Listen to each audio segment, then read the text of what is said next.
Card का इस्तेमाल करते हैं, आईसीआईसी बैंक, एसबीआई या फिर एचएसबीसी, किसी भी बैंक का हो, अगर आपके पास क्रेडिट कार्ड है तो रुक जाइए, क्योंकि ये वीडियो आपके लिए है। कुछ नई गाइडलाइंस आ गई हैं, कुछ नए अपडेट्स आ गए हैं, जिनके बारे में जानना आपकी जेब के लिए काफी जरूरी हो सकता है। तो वीडियो को इन तक जरूर देखना, चैनल को सब्सक्राइब करना मत भूलना, और वीडियो पसंद आए तो ज्यादा लोगों के साथ भी इसे जरूर शेयर कर देना। नमस्कार दोस्तों, मैं हूं मानसी और आप देखना शुरू कर चुके हैं फ्रीडम आपका मनी हिंदी चैनल। आज की वीडियो में हम बात करने वाले हैं कि कैसे फाइनेंशियल चार्जेस, जहां पर लेट फीस से लेकर यूटिलिटी से लेकर किसी भी इलेक्ट्रिसिटी से लेकर पेट्रोल से लेकर और बाकी बहुत सारी ट्रांजैक्शंस तक क्रेडिट कार्ड को लेकर काफी चेंजेस किए गए हैं। एक एक पॉइंट को हम डिटेल में समझेंगे, तो आखिरी तक बने रहिएगा मेरे साथ। कहीं ऐसा ना हो कि आपके लिए कुछ मिस हो जाए जिससे आपके पैसे को नुकसान हो सके। ये सभी बदलाव 15 नवंबर 2024 से होने वाले हैं। कुछ जो हैं उनमें से नवंबर के महीने में शुरू हो चुके हैं, तो इन सभी बदलाव के ऊपर आपको ध्यान देना बहुत जरूरी है, क्योंकि हम जैसे आम आदमी के ऊपर इसका बहुत ही बड़ा प्रभाव पड़ सकता है। सबसे पहले तो जान लेते हैं कि एजुकेशन ट्रांजैक्शंस पर क्या इंपैक्ट पड़ने वाला है। हम सभी के घर परिवार में छोटे बच्चे होते हैं, कोई कॉलेज जाता है, कोई स्कूल जाता है, जहाँ पर एजुकेशन फीस भरनी पड़ती है। तो माँ बाप क्या करते हैं ना, सबसे पहले कि क्रेडिट कार्ड निकाला, इजी ट्रांजैक्शंस होती है, क्रेडिट कार्ड से पेमेंट कर दी। लेकिन अब क्रेडिट कार्ड से अगर आप किसी थर्ड पार्टी का इस्तेमाल करके पेमेंट करते हैं तो आपको 1% चार्ज देना पड़ेगा। हालांकि किसी भी स्कूल, कॉलेज, एजुकेशन इंस्टीट्यूट के अगर आप डायरेक्टली अकाउंट में पैसे भेज रहे हैं क्रेडिट कार्ड से तो कोई एडिशनल चार्जेस नहीं लगेंगे, लेकिन किसी भी थर्ड पार्टी का इस्तेमाल करते हुए 1% का चार्ज आपको देना पड़ेगा। अब बहुत ही जरूरी बात, पेमेंट तो हम लोग कर देते हैं, लेकिन जब बिल भरने की बारी आती है तो हम सोच में पड़ जाते हैं कि बिल की पेमेंट किस तरीके से की जाए, फुल पेमेंट करें, आउटस्टैंडिंग पेमेंट करें, या फिर कभी कभी मिस भी हो जाता है। तो अगर इस बार नए रूल्स के अकॉर्डिंग आपका कोई भी पेमेंट बिल मिस होता है तो आपको एडिशनल चार्जेस देने पड़ेंगे, और वो चार्जेस अब बढ़ गए हैं। तो जो चार्जेस हैं वो कुछ इस मुताबिक हैं कि अगर आपका बिल 101 रुपए से लेकर 500 रुपए तक के बीच में आता है तो आपके ऊपर 100 रुपए का एक्स्ट्रा चार्ज आपको देना पड़ेगा। वहीं 501 से लेकर 1000 रुपए तक 500 रुपए एक्स्ट्रा लगेंगे आपके। 1001 से लेकर 5000 रुपए तक 600 रुपए एक्स्ट्रा लगेंगे। 5001 से लेकर 10000 तक 750 रुपए लगेंगे। 10001 से लेकर 25000 का अगर बिल है आपका तो 900 रुपए का आपको एक्स्ट्रा चार्ज देना पड़ेगा। वहीं 25001 से लेकर 50000 का अगर आपका बिल आया है बीच में तो आपको 1100 रुपए का एक्स्ट्रा चार्ज देना पड़ेगा। और अगर 50000 से ऊपर का आपका बिल है तो आपको 1300 रुपए एक्स्ट्रा चार्ज देने पड़ेंगे अगर आप बिल पे करने में लेट हो जाते हैं। तो यहाँ ध्यान रखने वाली बात यह है कि 100 रुपए से कम का जो बिल होगा उसके ऊपर कोई चार्ज नहीं लगेगा। वैसे 100 रुपए का क्रेडिट कार्ड का बिल किसी का आता है क्या?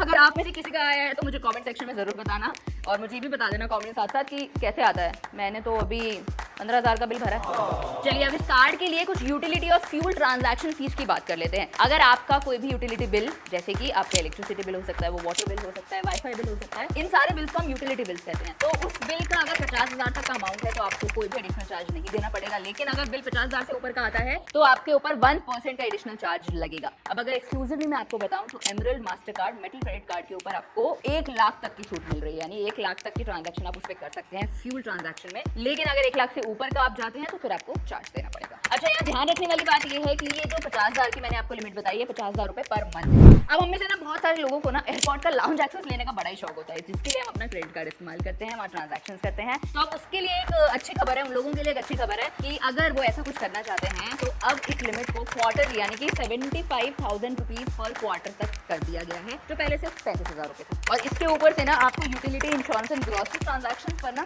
कुछ रिवॉर्ड्स जो मिलने वाले हैं उनको भी केपिंग के अंदर ला दिया गया है। चलिए अब जरा यूटिलिटी ट्रांजैक्शंस के बारे में जान लेते हैं, कहीं किसी को कोई डाउट ना रह जाए कि यूटिलिटी ट्रांजैक्शंस क्या चीज होती हैं। तो यूटिलिटी बिल जो होता है ना, वो एक मंथली स्टेटमेंट होता है जो दिखाता है कि जो आपका अमाउंट आप किसी सर्विस के लिए, अगर आपने वो सर्विस लिया हो मंथली बेसिस पर, तो उसके लिए वो जनरेट करके आपको बिल देता है। अब एग्जांपल से अगर बताऊं तो जैसे कि आपका बिजली का बिल हो गया, पानी का बिल हो गया, आपका गैस का बिल हो गया, आपका वाईफाई आप घर में लगा रखा हो तो उसका बिल हो गया, केबल टीवी का बिल हो गया, आपके इंटरनेट का, फोन का, स्ट्रीमिंग सर्विसेज का बिल हो गया, ये सभी यूटिलिटी ट्रांजैक्शंस के अंदर काउंट होते हैं। अब जो यूटिलिटी बिल होता है ना, उसके अंदर कुछ इन्फॉर्मेशन दी होती है, जैसे कि आपका नाम हो गया, आपका एड्रेस हो गया, आपकी पेमेंट ड्यू डेट हो गई, आपकी सर्विसेज के डिटेल्स हो गए, आपको एक स्पेसिफिक अकाउंट नंबर दिया जाता है। तो ये सारी चीजें यूजुअली एक यूटिलिटी बिल में प्रेजेंट होती हैं। यूजुअली सारे यूटिलिटी बिल्स जो होते हैं उनकी पेमेंट आपको एंड ऑफ द मंथ में करनी होती है। लेकिन इस बात का भी ख्याल रखें कि अगर आपको किसी भी लेट चार्जेस से बचना है, कोई एडिशनल फीस ना देनी पड़े आपको उन बिल्स के ऊपर, तो आप अपना बिल समय पर भर दें। अब कुछ ऐसे पॉइंट्स भी हैं जहाँ पर कोई भी चेंज नहीं किया गया है इस नई पॉलिसी के अकॉर्डिंग, जैसे कि जो आपको फीस देनी पड़ती है कैश पेमेंट्स के ऊपर। अगर आप किसी भी बैंक ब्रांच में जाते हैं वो अभी भी 100 रुपए पर ट्रांजैक्शन ही है। इसमें कुछ स्पेसिफिक एग्जेम्पशंस आपको मिल सकते हैं, जैसे कि अगर आप Amazon पे क्रेडिट कार्ड का इस्तेमाल करते हैं तो एडिशनल इंटरेस्ट चार्जेस भी लगेंगे अगर आपका कोई ओवरड्यू बैलेंस रह जाता है, जैसे कि आपका जो क्रेडिट कार्ड का बिल आता है और आप पूरा बिल नहीं पे करते हैं, कुछ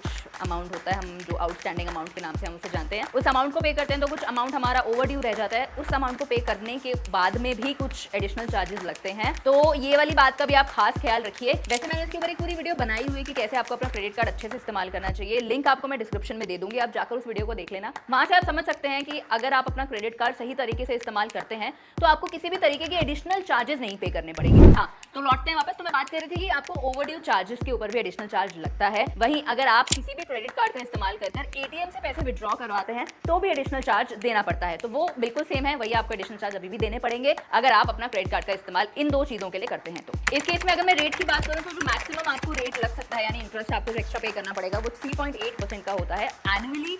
ये 46% तक जा सकता है। अब सवाल आता है कि आईसीआईसीआई बैंक ने ऐसा किया क्यों? तो उन्होंने अपनी फीस स्ट्रक्चर को स्ट्रीमलाइन करने के लिए ये किया, इंडस्ट्री ट्रेंड्स के साथ उनकी सारी जो अलाइनमेंट है वो प्रॉपर हो पाए, और वो चाहते थे अपनी ऑपरेशनल कॉस्ट के ऊपर नजर रखना, तो उन्होंने ऐसे कदम इसलिए उठाए ताकि वो इन चीजों का ध्यान रख पाए। तो अगर आप आईसीआईसीआई बैंक का क्रेडिट कार्ड इस्तेमाल करते हैं तो इन सभी बातों का ख्याल रखिएगा। इसी हिसाब से अब आप क्रेडिट कार्ड का यूज करना, इस लिमिट तक आप यूज कर सकते हैं। अपने एडिशनल चार्ज से बच के अगर आपको रहना है तो आप अपनी ट्रांजैक्शंस को भी उसी लिमिट में इस्तेमाल करेगा। अब ये तो हो गई आईसीआईसीआई बैंक की बात। अब बात कर लेते हैं एसबीआई बैंक की। तो एसबीआई का जो कार्ड है उन्होंने भी अपने फाइनेंस चार्जेस को बढ़ा दिया है, वो अब 3.75% पर मंथ पर पहुंच गया है, और ये जो चेंज था वो नवंबर 1, 2024 से शुरू हो चुका है। यही सेम बदलाव एचएसबीसी के कार्ड पर भी हुआ है, 1 नवंबर से हो चुका है। तो एचएसबीसी का प्लैटिनम क्रेडिट कार्ड होल्डर्स जो है उनको अब एक हायर मंथली इंटरेस्ट रेट पे करना पड़ रहा है, जो कि अब हो चुका है 3.75%, जो पहले था 3.49% का। चलिए अब दूसरे बदलाव की बात कर लेते हैं जो आपकी फाइनेंशियल हेल्थ को इंपैक्ट कर सकती है। अगर आप जीवन प्रमाण पत्र का इस्तेमाल करते हैं, यानी कि एक ऐसा लाइफ सर्टिफिकेट है जो एक प्रूफ होता है कि आप अभी जिंदा हैं। अगर आप 60 साल से ऊपर हैं और आपकी पेंशन आ रही है तो आपको एक प्रूफ जो होगा वो अपने बैंक में सबमिट कराना होगा एज अ डॉक्यूमेंट। तो ये आपकी लाइफ एंड एलिजिबिलिटी के लिए एक प्रूफ हो जाता है, जिससे आपकी पेंशन